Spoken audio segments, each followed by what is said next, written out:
Does Remy want to open the show? She could, yeah. You want to say a few words? なんか立川人なんですけど、よくわかんないけど呼ばれたんで来ました。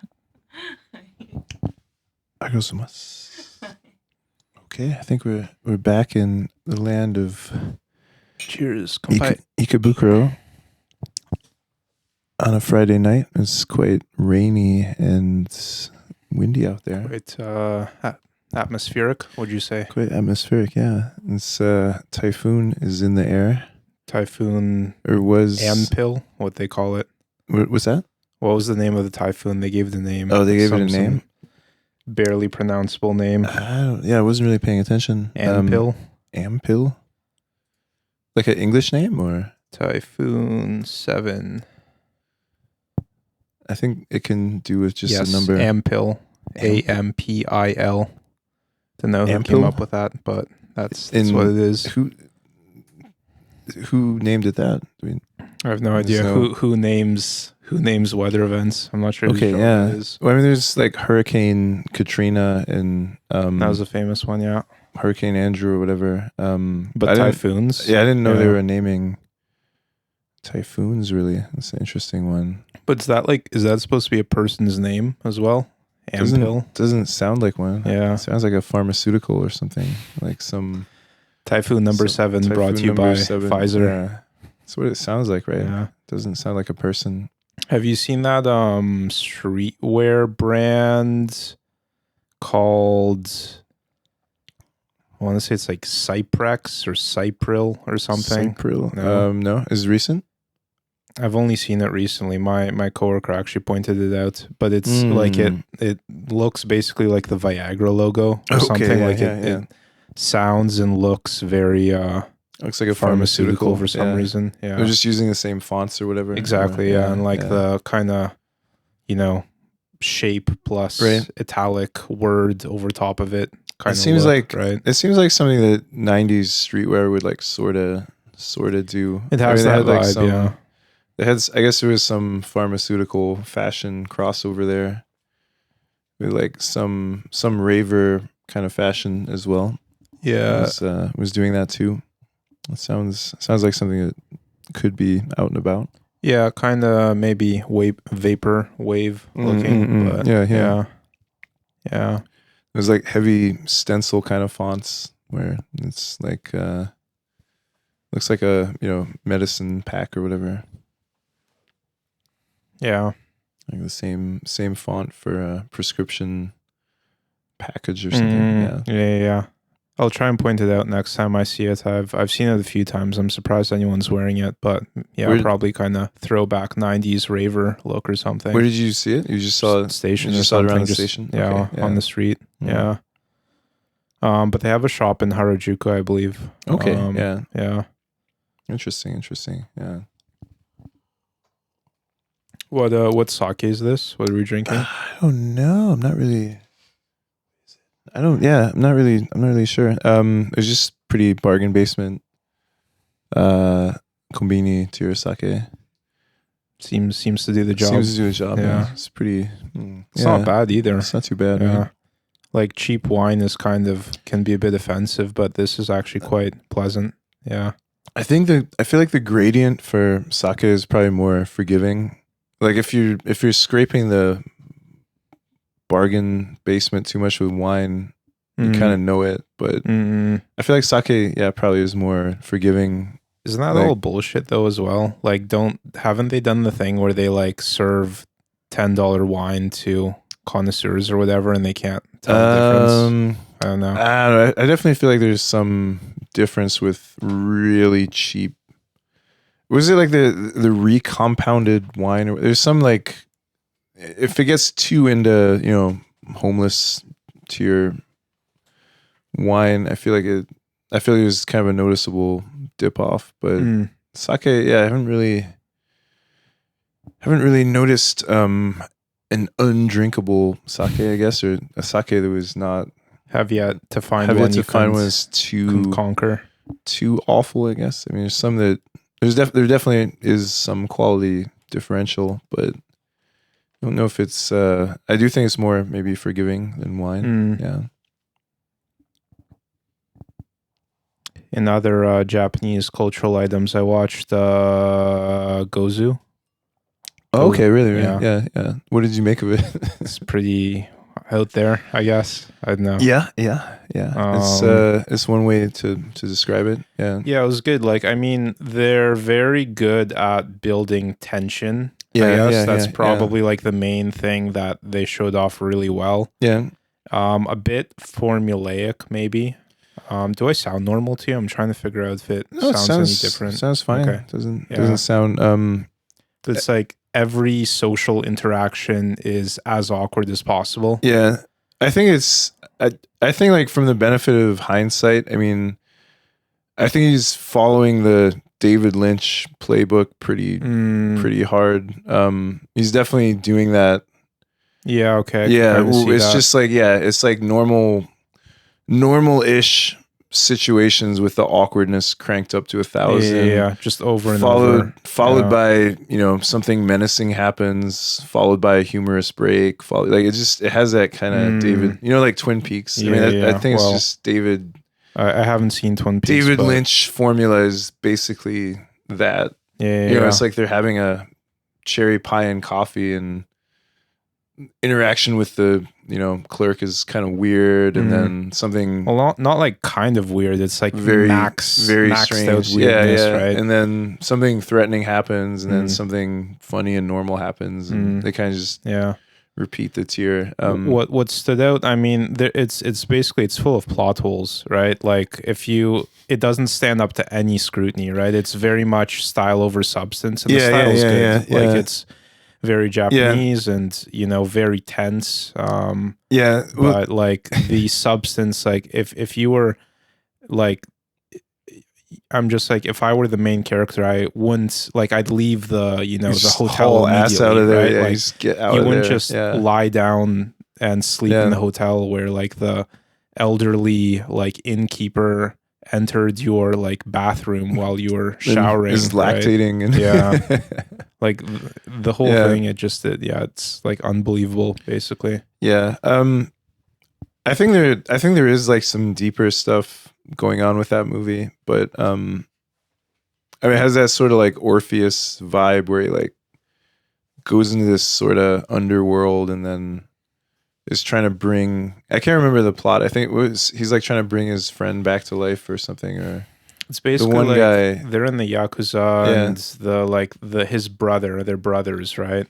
And he's like going crazy basically, and he's like paranoid, and he just kind of drops dead. And like he's instructed by the rest of the Yakuza to like get rid of the guy, right? Get rid of the body. So he takes him to town, and then but like he disappears, the body disappears, then he's like alive. Basically, like half the movie is just trying to track down where he went. Doesn't he like reappear as a girl or something? He reappears as a girl. He reappears as a girl, and the girl like knows all the stuff that he told him. Yeah, but she's not him, and the Yakuza doesn't believe it's him. Yeah, and, like they end up having sex, and then I don't know, it's like weird incestuous undertones, but then during sex she gives birth to the brother again. Oh, okay, yeah. I think that's taken from, if I remember now, I think that's stolen from some other movie called Extro or something. I don't know. It's one of these things where like when I feel like Miike is very like the director is very much like that, where if you watch it when you're like 20 or something, or like a teenager, it seems like really original and unprecedented, I guess. But if you like seen more movies or more familiar with stuff, then it is there's a bit of a mishmash patchwork thing going on with a lot of his movies. I mean, not just that one. Like his other movies are very like, I don't know, smash and grab kind of. There's one that's like based on The Sound of Music or something. Like I don't know. He's mixing all these kind of little stolen bits in there. Yeah, I mean, I know it's shot like, I feel like they're almost figuring out the story as they went, basically. Well, they probably were. I mean, there probably was a lot of, I would imagine improvisation going on where they're just like figuring it out and putting things together. Yeah. I think that's one of his better ones. I mean, there's some other ones that are pretty. What was the other one you suggested? Me something. Was that by him as well? I still have it in Mare my, Bito. Yeah, was that by him as well? No, I think it's a different director. One. I was trying to same era though. I was trying to tell her about some Mare Bito actually because it's. I guess she's like into horror movies too. So, I was saying that's one of the better Japanese ones I've seen. And it's quite consistently just creepy and kind of Maribito. Okay. Yeah, you should check that one out if you haven't. That's next on my list. Yeah. People watching this, I'm sure there'll be a lot of people familiar with these movies. They'll be watching this. That is one of the better Japanese ones I've seen. Yeah. There's a few others where I can't recall the titles at the moment, but kind of from around the same period, like early Y2K, I want to say. Yeah. Yeah, it's quite the rabbit hole, I'm sure. But no, I enjoyed Goju. Gozu. Yeah, it's some of the other there's other good Miike stuff too. Trying to remember what Ichi the Killer is pretty good. Is by him too. It's a pretty crazy movie. So with Goju, I think it what struck me with Gozu rather.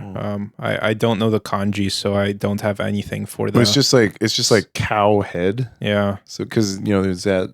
And what the subtitles Yakuza horror movie or something. I can't remember the cow head. But anyway, so the whole like the final scene, the payoff, is pretty like Oedipal basically, right? Like it's like he hates his brother because he wants to have sex with his mom. Yeah. But there's definitely some Greek myth, Freud tier stuff happening in that movie, which I remember I was reading something where people were discussing it and they thought it was a take on Orpheus or kind of Oedipus too with that whole Freudian aspect of it. So I think there is some of that going on, but I don't know how deeply they were trying to embed that or not. It could just be like taboo turned up to 11, with social awkwardness turned up to 11 in all the interactions. Yeah, it could have just come out naturally as they were making it. Have you seen much David Lynch stuff or? No, not at all. I mean, I saw Mulholland Drive, which I thought was pretty crap, actually. That was pretty crap. Yeah. Okay, what? Well, so it's I learned this after the fact, but that was a pilot that didn't get picked up, and they turned into like a feature-length film. The whole second half is just like, well, let's shoot another 45 minutes, right? So it's like it's just I don't know. It's a lot of like being weird for the sake of being weird, and I think this isn't an original take at all, but it's like, just like intentional overacting or over dramatization. I can't say that for some reason. Getting later interpreted by like heady film critics as like profound or something. I don't know. Yeah, I mean, I guess that's sort of a pretty. I feel like that movie is probably a pretty good litmus test for like how much you're gonna vibe with David Lynch because it's probably one of the more accessible ones, I guess, or the ones that is considered one of the more accessible or kind of easy to vibe with ones. Some of his movies, I mean, there's other ones that are more or less similar to that. Like Lost Highway is pretty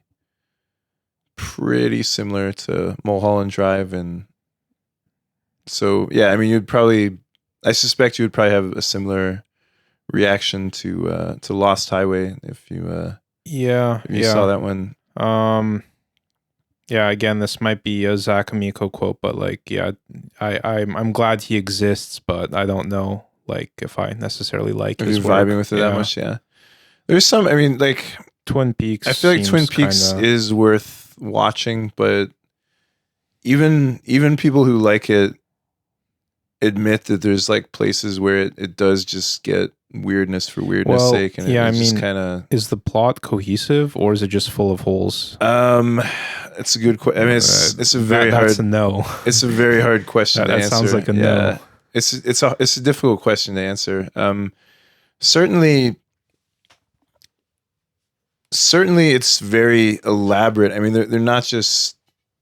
They definitely weren't just improvising or anything. I mean, there is a fairly because with Twin Peaks, it's not just David Lynch. I mean, there is a script writer, Mark Frost, who's put a lot of thought into it. So there is a lot that's going on, but there are things which kind of could be interpreted a bunch of different ways, and there are some places where it's fairly difficult to connect things, or gets a bit more interpretation heavy. But I would say, like, at least the first season at least is just a classic and is pretty. Starts off pretty grounded and doesn't really get quite strange until about maybe halfway through or almost towards the end. So the first season is definitely at least worth watching, and second season is a real long journey where I think Lynch was off doing something else, so they just had people, filling in for him, and wasn't quite up to standard for, quite a few episodes. So there's big stretches of the second season where you just kind of have to grin and bear it, and just try to get through it. And then there's a movie he did after that, and then there's the season 3, which was like 25 years later.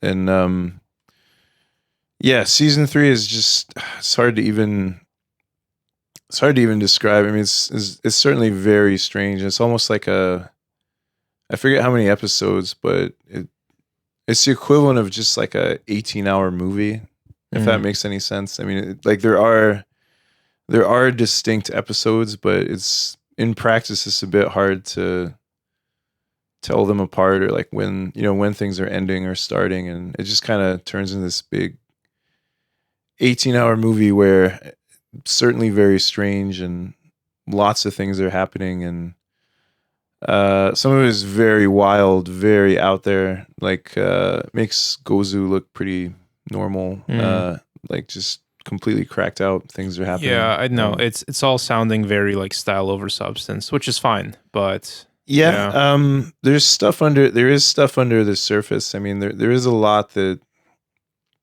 a lot happening under the surface with the characters, and but yeah, it is a very particular approach, I guess. I mean, if you're more used to like quite realistic, fully realistic, down to earth movies, I mean, it's certainly a different stylized approach, I would say. Yeah. Yeah. Did you watch True Detective? Yeah. All of it, or what? Just the first season? I just watched the first season. Yeah, okay. Because it was based on. Yeah. It was the only reason I watched it was because large sections of it are more or less plagiarized from this writer, Thomas Ligotti, who was kind enough to blurb my first book. What book was plagiarized? And first book is Arms Race. Welcome to the Arms Race. No, it's a book called Human Flesh, which is my first book I published. And he was kind enough to provide a quote for that. Even though we weren't, on, I don't know, close terms or anything, but he has a book called The Conspiracy Against the Human Race, where he kind of lays out his philosophy, I guess you could call it. And large sections of that were kind of lifted for dialogue for the true detective character, who's like the Matthew McConaughey. So character. Just the dialogue was lifted, or yeah, it's a very cut and paste heavy show. Like there was, if I remember right, they were trying to source where most of the lines were coming from in that show, and a dude who's a pretty, we're talking about cut and pasting and smash and grab, and that guy was a pretty deft hand at that as well, where he he's good at it. Yeah, I mean he's literally just lifting lines from there's some Alan Moore dialogue he was stealing, and tons of Legati stuff is taken almost like word for word. Where well, I mean you've seen it, right? Or yeah, a few years ago though. So aside from general impressions, the Matthew McConaughey character is very like pessimistic, and he's talking about like time and consciousness being a mistake and stuff, and like most of that, at least in like the first, if I remember right, it was like the first 2 or 3 episodes is pretty much just like word for word quotes or just coming out of Matthew's mouth there with never a word of acknowledgement to the sources there, which okay, but well, it definitely didn't go unnoticed at the time. So in terms of people picked up on the plagiarism, so I mean, in the long run, it probably I didn't hear about it at all. Well, I guess I'd be a little bit plugged into the sort of writing scene, but it definitely, I mean, if anything, it just sold more books for this Legati. Well, that's good. So people just pieced it together where it was coming from and went back to the source, or Well, I mean, it's pretty again, like it. I didn't hear. I don't have exact quotes, but it's pretty word for word quotation, kind of just straight from this book. But I mean, if anything, in the long run, it just raised his profile. So I'm sure he wasn't. So essentially, it was the character was lifted from the book. Yeah, well, like the character's philosophy, I want to say, was pretty much lifted from what Legati was laying out in this book, including like pretty much direct sentences that are just lifted straight from this book. So pretty hard to refute, I guess. But I mean, if anything, I think it brought him more attention in the long run. So I'm sure he wasn't too irritated about it. Well, hope I mean, it kind of goes back to maybe what we were talking about some time ago of like Nirvana encapsulating the sound of a particular time. Oh yeah. So, well, that's usually art as a whole maybe kind of works that way. That's usually what happens. Yeah, I mean, there's weird things that are happening off in the fringes, and then someone usually samples or quote unquote waters it down enough that it can like appear in like a TV show or something. Whereas before that, it probably would have just stayed in. Could be a net positive towards art as a whole, though. Admittedly, it sucks to have your stuff taken and not acknowledged. I mean, it's annoying if people don't. I mean, like with Nirvana, I think to their credit, they were pretty upfront about. Like, I don't think they were like trying to hide where they were taking stuff from. Which I mean, to their credit.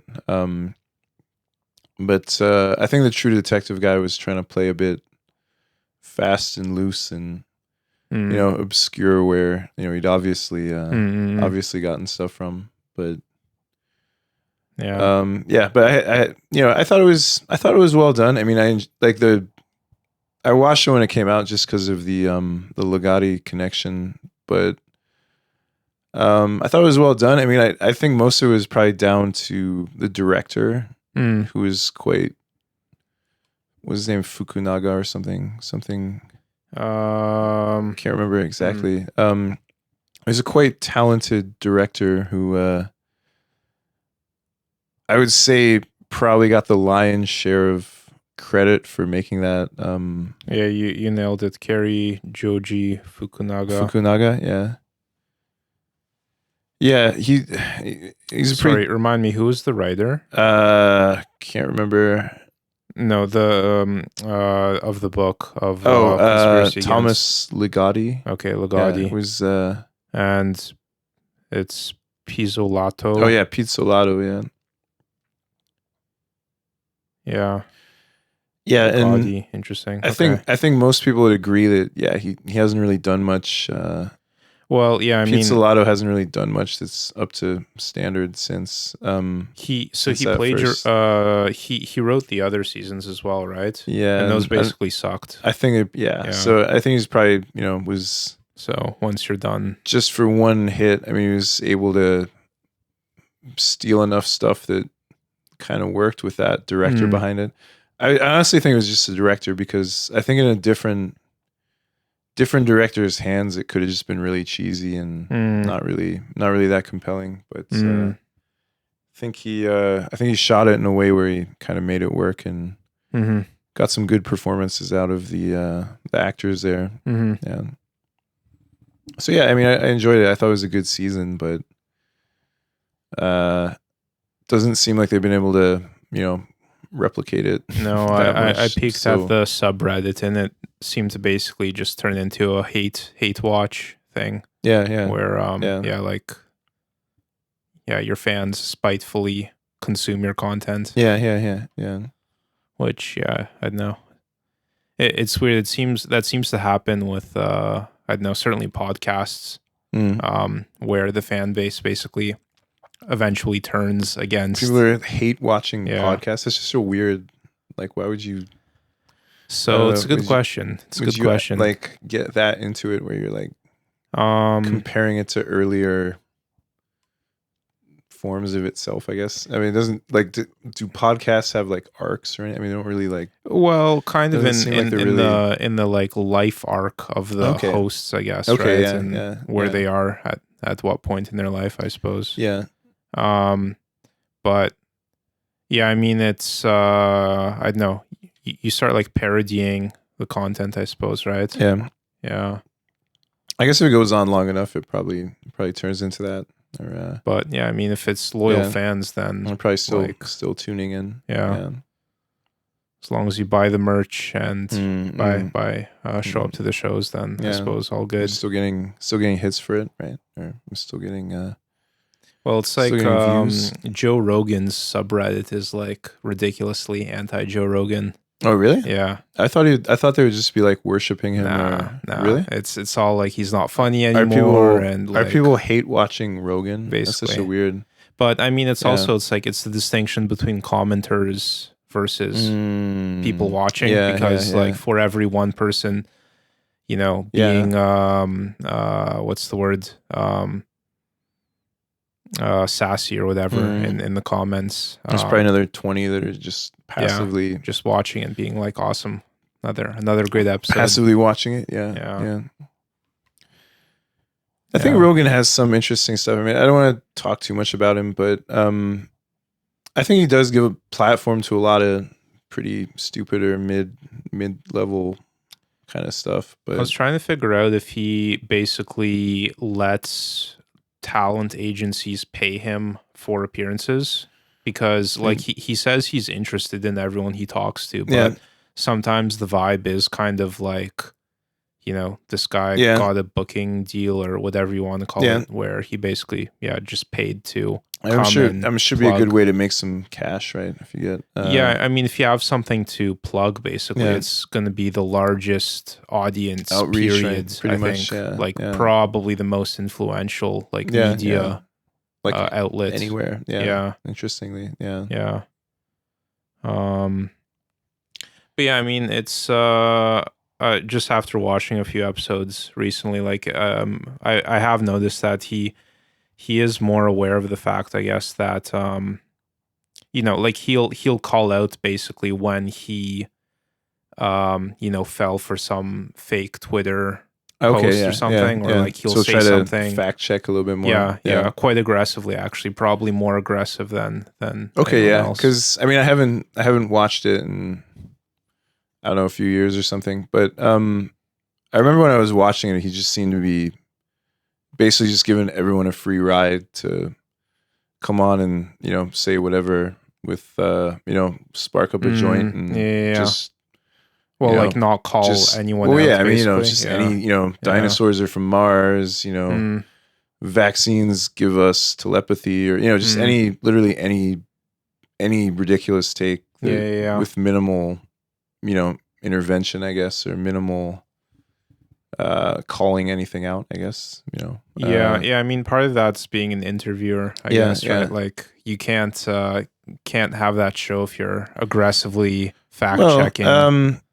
You know, like but it's a different show. If you ever watch, I mean, if you watch like the old, you know, like Charlie Rose or like those, that's like 1970s. That's 1990s, right? I think 1990s. But even the guys in the 70s, like what was it?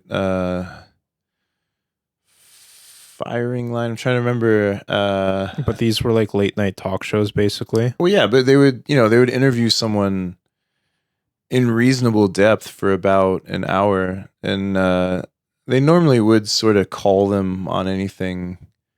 Like if they said anything was too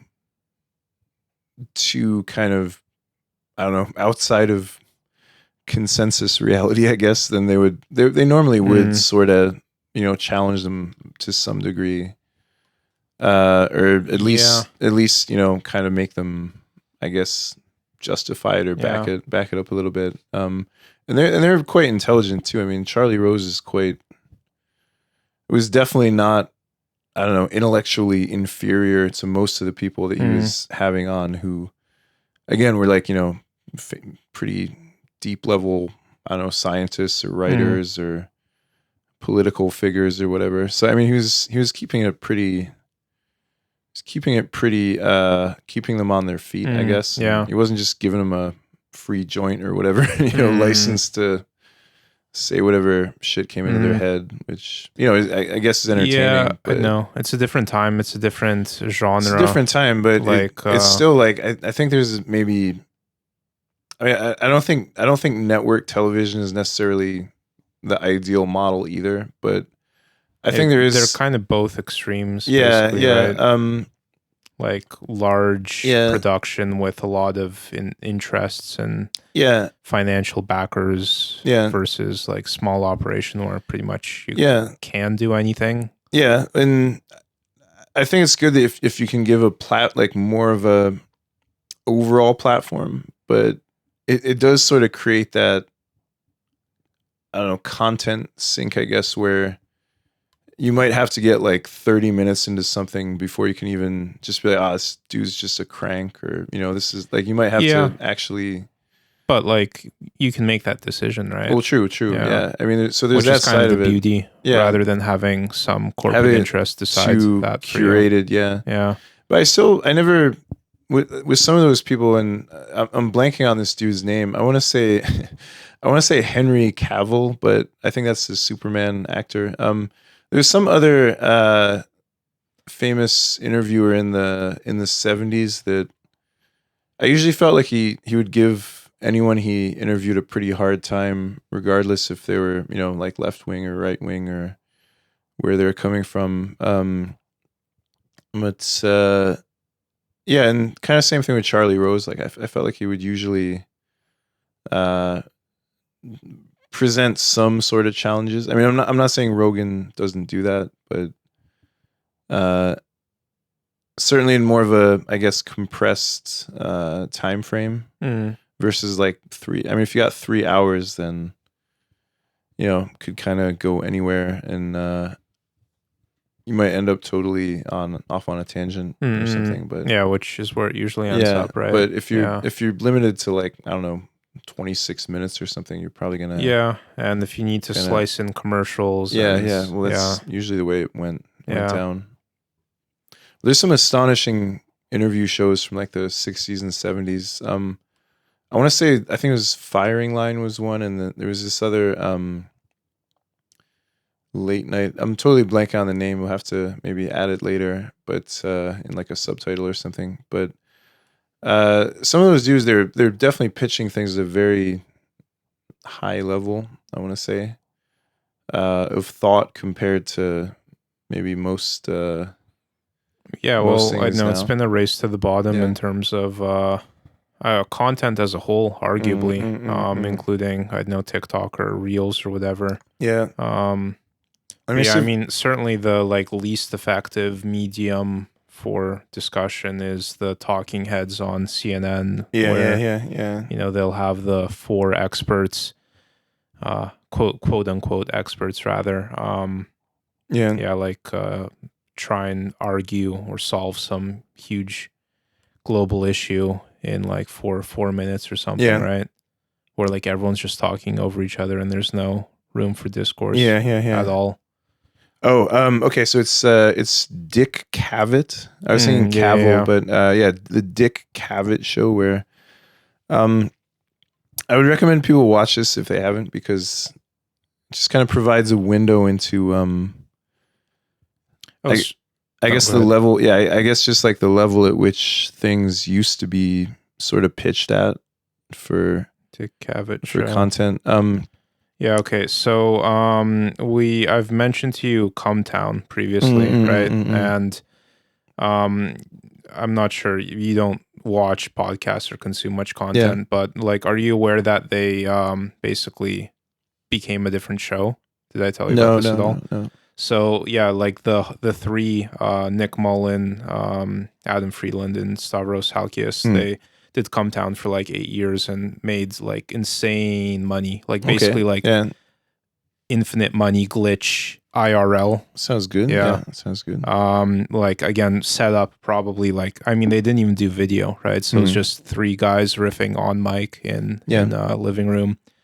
And I think their Patreon got up to like what was it, like 70 or 80? Yeah. No, even more, like 130,000 USD a month, right? Okay, yeah. And they did that for like, I don't know, 8 years or something. Podcast went on, then eventually they broke up. And so Nick and Adam, they turned into the Adam Friedland show in the genius rebranding maneuver by Nick, where so he just started a new show. Okay. But so and they added a video element, and you know, they built a whole set. But yeah, I think they were copying the Dick Cavett format like this. Oh, it looks very similar. You see the set. This is Dick Cavett. And I'll show you a photo of Adam Friedland's show. But yeah, they very much went for the same aesthetic. I can't type with one hand here. But anyway, the show's like falling apart now. They were insanely profitable when they had 0 overhead costs. So they tried to like class it up a bit more, or like make it more official or whatever. They basically tried to turn it into a I mean, I think literally they're trying to redo the Dick Cavett kind of aesthetic. And it's kind of like Eric Andre almost.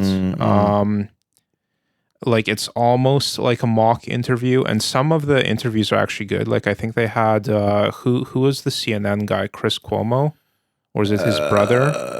Which Cuomo? Some CNN Cuomo guy who left CNN and went on there. I had him appear, and it was like genuinely I think a good, interesting interview dynamic, but the issue they ran into is basically the episodes started coming out way too infrequently. Okay, so they started pacing it.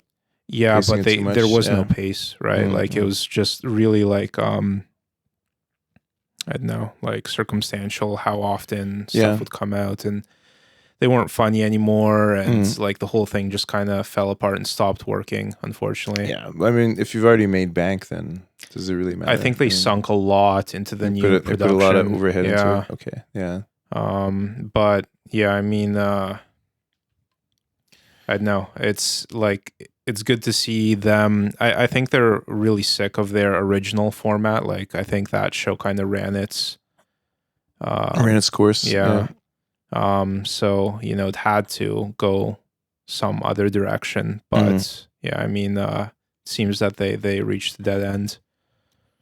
Yeah. Well, I think the Dick Cavett format, he would have like people from quite opposing ends of the spectrum. You'd have like some, I don't know, Southern Baptists, and then some, like hardline feminists or something. Like you would have people that would be often have quite opposing views, but you would still sort of keep things kind of serious to your level without just going into sensationalism, which I think with the later shows, they're just more like Jerry Springer-fied, where like Bill Maher or something. I remember he had this talk show called Politically Incorrect, and most of the time it was pretty incoherent. I mean, it was just going for sensational confrontations or blow-ups without much. That's real. That's the gravity well. Yeah. In terms of like modern content, basically, like it's all max clicks, max reaction, max sensationalism. Yeah, there's no substance. Yeah, right? There's not much substance. Whereas Cavett, it'd be like, I don't know. I'm just using examples. Like you'd have like William Buckley and Christopher Hitchens, and they'd be like going really deep into like, I don't know, economics or something, and they'd be making like, they would kind of be talking at their full level rather than just like trying to have like a funny soundbite or something. They would actually be like kind of engaging as they would, at full seriousness or something. I mean, I guess like what happened is content became cheap to make, right? Yeah. Any two dickheads with a camera and microphones could start making content, right? Yeah, funny about that. Yeah.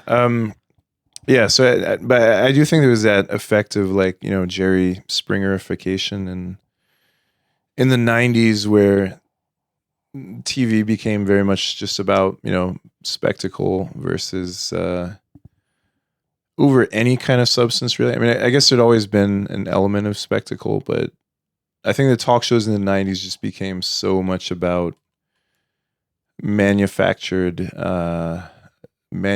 spectacle at all costs, even if it was completely contrived or had next to nothing to do with reality. As long as you get some kind of reaction from it, they would put you on. Yeah, and I mean we're still there basically. Jerry Springer's the 90s. Jerry Springer's like the mid 90s, I would say. Yeah. Where am I pulling this from? Society of the Spectacle. That's a book. Society of the Spectacle is a book by. Did you recommend it? Yeah. Okay. It's in the list. It's an important book by. Was it in the list you put together? Okay. It's by Guy Debord, who was. And what year? I want to say early 60s. I want to say. Is it talking about what we're talking about now, or is the name just... it is. It's a little bit more deep theoretical with it. But so basically, he saw this coming from a mile away. Was it new back then? It was still kind of the same thing. I mean, once you start having mass media constructions, I mean, you could sort of see where it was going. Was he already seeing it happen? Yeah, or, it was already. Okay. They were already. It was basically already happening. They were already seeing it happen. Well, I think I sent you that quote where J.G. Ballard predicts Instagram down to the filters in like 1972 or something. Remember that? Maybe. I think I sent you. Might need to dig it up. I posted some quote where he into the mic, please. I posted something where he from one of his books where he talks about basically just laying out how Instagram is going to work. He's describing filters and editing and in the early, like 1972 or 73. So I mean, they sort of could see where these things were headed. But Society of the Spectacle is a important and interesting book. I mean, it's a little bit dry at times, but has a lot of recommendations. Has a lot of some of them. I mean, there's a lot of humor in some of those books, including Freud, I would say. But I mean, you might have to read between the lines a little bit. Where it's very dry sarcasm, very dry academic humor, I think. Yeah, I mean, I do think there's an element of consistent humor in Freud because, I mean, he doesn't really spell it out, but I do feel like it's there. And for my TikTok addled mind, I need to. I might have to need it more. In my face. More in your face or something. But I do think there's a lot of sarcasm and kind of hidden, jokes and stuff in his in his writing. But so I know, going back to Society of the Spectacle, like was there any clear end to it? Did they see, because I mean we're hitting like, I think, rock bottom in terms of like TikTok content or whatever, right? Yeah. I think it's within the frame of what the situationists were sort of examining. I don't know if they would. I don't know if they had. If they would have quite predicted TikTok, or predicted some of what we have now, but yeah, they're definitely aware that well, as they describe it, they're saying the spectacle is not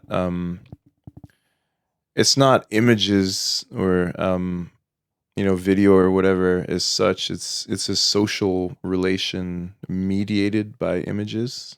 Okay. I mean, it's a bit of a distinction where so that's sort of their focus, which they were trying to get people to pay attention to. So the relationship between the viewer and the content. Yeah. Yeah. Well, I mean, you could look at that as what we would call, like parasocial relationships or something now, or parasocial, just because it's not technically social. Well, I guess. Parasocial relationships in the sense that, like, if you're like stalking someone's Instagram for like years and years or something, and just consuming all their content, but they like literally don't know who you are. Like, what kind of relationship is that? I mean, it's real. Like, it's a relationship. Yeah, well, that's podcasts as well, right? Yeah, that's essentially the following you're trying to garner. That's what they would call, parasocial relationships. And I think that is sort of a situationist concern. I mean, I don't think they use that particular term, but they were sort of talking about that kind of stuff, or like, people living through, consuming films, consuming movies, or consuming TV shows, rather than like living, I guess, living themselves. Reclaiming their own sort of experiences. People always kind of gravitated towards that, though, right? Like, maybe it wasn't as readily available. Yeah, well, that is sort of what they were looking at, and I think that's why they're concerned with sort of reclaiming. It's interesting to think what they would have made of, social media or TikTok or something, because they certainly were very concerned with, like,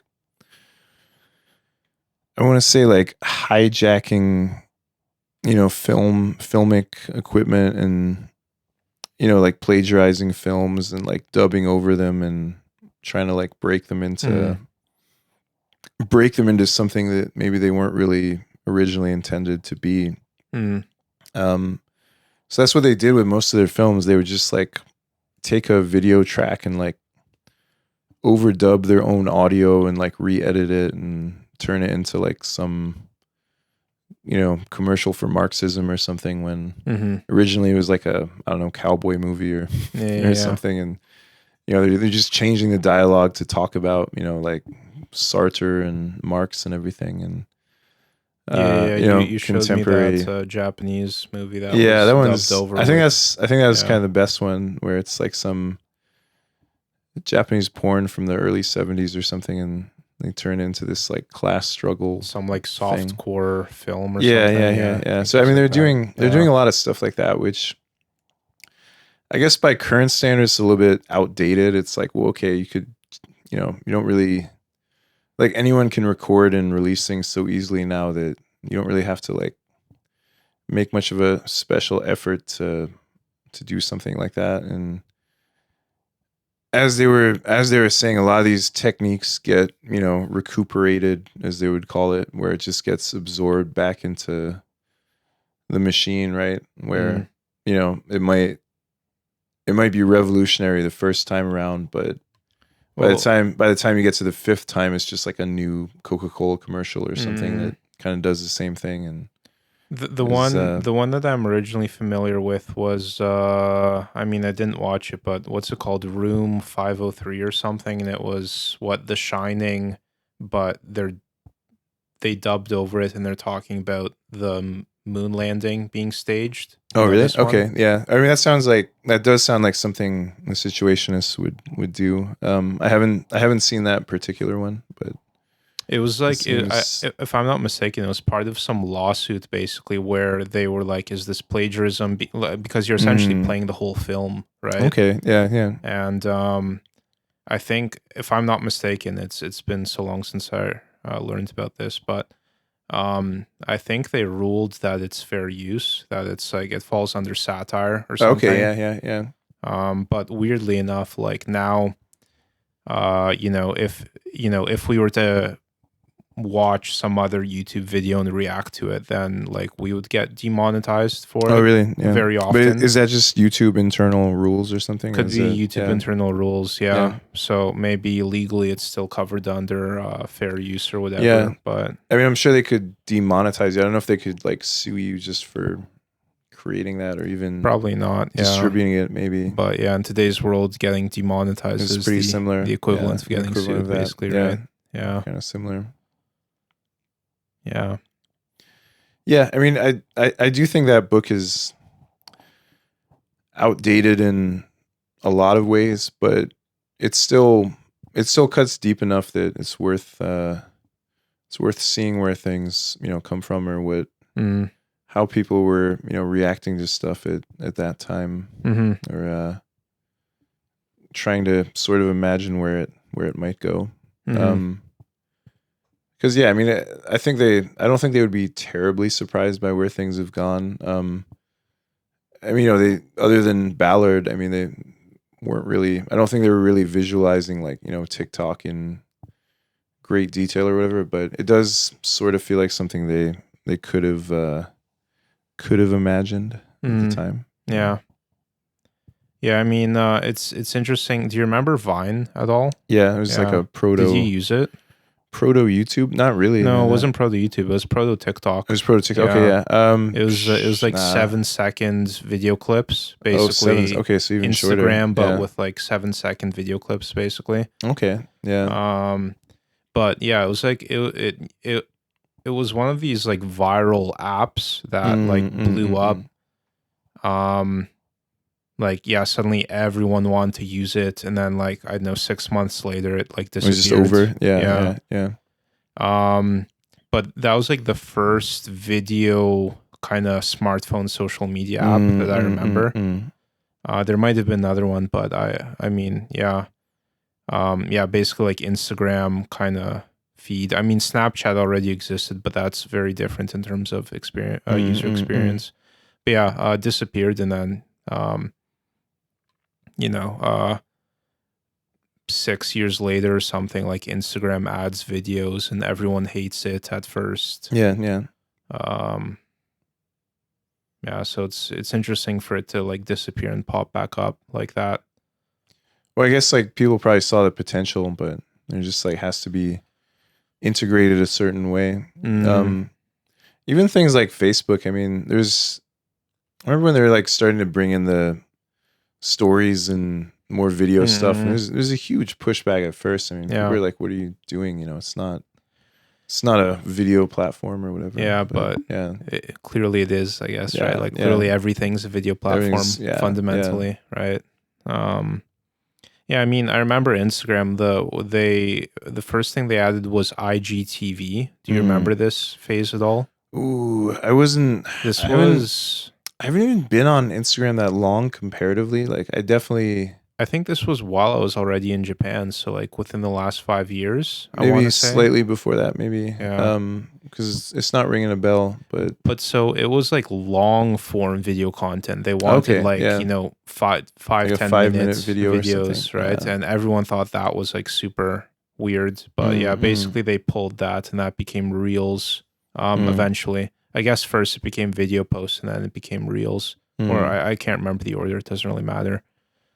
Yeah, I mean, there's definitely a bit of a, I don't know, convergent evolution, I guess, where once something becomes apparent, it's probably going to eventually catch on if it has that if it has that potential. Yeah, I know. I guess the question is like just where can it go from here? Because at least the last few years, it just seems like short form, attention grabby video content is just like the getting in the cracks everywhere. Yeah, it's kind of penetrating everything. Yeah, it's I don't know, like from a monetization perspective, it seems to be what's in highest demand or in highest production, at least. I don't know. I guess long form YouTube content is still around, but yeah. Well, people are still watching a lot of stuff on YouTube. I mean, like movies and stuff. So yeah, I think there's still going to be that aspect of it, but I suspect like the social media is probably going to go completely Reels direction without it already is basically, right? Well, without even any real text content, I guess, just purely. It already is pretty much already right? is, yeah. But yeah, even more. I think. Yeah, maybe, even more, perhaps. Yeah. Yeah, I mean, like on Instagram right now, if you post a photo, like people don't really see it compared to a reel. Not really, yeah. And I think it's moving just in the purely real kind of direction, actually. Kind of weird that Twitter is still even holding on because it just doesn't. But again, it's also just it's another TikTok, right? Like your what's it called? Your homepage or whatever is like curated with random attention grabbing stuff. I don't know. You use it more than I do, but when I open it up, yeah. Oh, it is like that, but I'm surprised it even I'm surprised it's even lasting. The model is even lasting this long. I mean, it sort of does feel like something from like 10 years ago. That can you your mic a bit? Yeah, is a little bit okay. There, yeah, a little bit closer. It sort of does feel like something from like 10, 15 years ago versus how people, I don't know, consume stuff now. It seems like it's sort of outmoded or outdated. Yeah, I opened it randomly and like scrolled through a few videos and it just started showing me like just terrible stuff. Terrible stuff. Just, a person diving into a river and like messing up the jump and his leg gets caught on the diving board and he like snaps his knee backwards. Oh, okay, yeah. And this all happens in like the first 4 seconds or something or 3 seconds. Like I thought you meant like, actual war zone atrocities. Well, that too, right? Like it will show you that too. Yeah, but it just it becomes like the lowest common denominator of like content that evokes a primal reaction. Just get a reaction by any means necessary. Yeah. Well, that's sort of what the model. I think that's the model for people that try to use it consistently. Kind of is just like they need to like work out some angle at which they can like consistently piss people off in a way that they're gonna like reply or follow it. So yep. They need to work out some very strange offensive angle that has like a certain niche or whatever, which and just perform it like every day, which sounds mentally pretty awful. But I mean, I guess they're doing it. I guess it works. I guess, but I don't know. Can you really disconnect from that? I know it does feel I think you're annoying. gonna end up as a pretty ridiculous person that I'd be very surprised if anyone can entirely prevent that from leaking back into their real life, I guess, or, into that offline. Yeah, you are kind of, I guess, the contents of your mind. Yeah. Yeah, sounds miserable. Yeah. Same thing with that kind of influencer lifestyle, I guess, right? Like if everything becomes a piece of content to monetize. Yeah. Well, I mean, from what I can see, there's massive burnout with that too. Like they're definitely getting pretty treadmilled into nothing, I guess. But yeah, I guess if that frees you up to pursue just a few more minutes here, I think we're reaching our limits. Yeah. Of content. Should we get a roomy take? Or? Yeah, I mean, Get it taken. what's the take? 何いいよ、続けて。 It's kind of like I feel That like was the take. That was the pretty take. socially hostile thing to do, to just stick a microphone in someone's Just stick face. a phone in someone's face. It's 21st century terrorism. 21st century basically. terrorism and abuse of the microphone. Yeah. I guess the next step is just like full AR sort of environmentally embedded kind of content. But yeah, I just mean, everywhere. what, just more invasive audiovisual Probably, yeah, stimulation, yeah, basically. Yeah, I mean, it's kind of just more of the same, right? It's just TikTok 2.0 or something, right? Yeah. So I don't know, maybe it's more AI where there's a interactive element with some sort of, yeah. But yeah, for sure, I think Neuralink direction's kind of the next phase of whatever technological. Yeah. Oh, I still have we're a on. hard time seeing that ever getting off the ground, but I guess it will head in. Yeah. In some words, some way. In some one way or another, basically. I think that the direction just is more and more invasive. I don't know. I mean, just like you used to like turn on your PC and connect to the internet. There's a very hard demarcation between when you were online and offline. Yeah. And you're very clearly either online or offline. But now it's just like endless. Yeah. And so that'll probably just continue, right? Yeah. Until like you'll be messaging someone while you're asleep talking or something. Or while you're asleep, maybe. Yeah. Or some like faction of your brain will be interacting with that while you're doing something else. Just have like an eyelid display or something. Just like close your eyes and you're just maybe not even stuff. I don't know. It could just like plug straight into whatever straight into your brain, maybe. Why go through the eye, right? Like it'll just be some other sensory thing. Maybe. I don't know. Who knows? But yeah, let's call it there. I think we'll call it. I think the typhoon seems to have escalated. Well, it doesn't. Not really hearing anything. I mean, you can't see like my mile marker usually is the building that lights up. Okay. But you can't see it at all, so it's definitely still raining heavily. Might still be raining. Okay. Yeah. Probably significantly, just based on the visibility I'm seeing. Okay, we'll have to pop out. Yeah, need to investigate. Yeah. But thanks for listening, and see you next week. Catch you next time. Bye.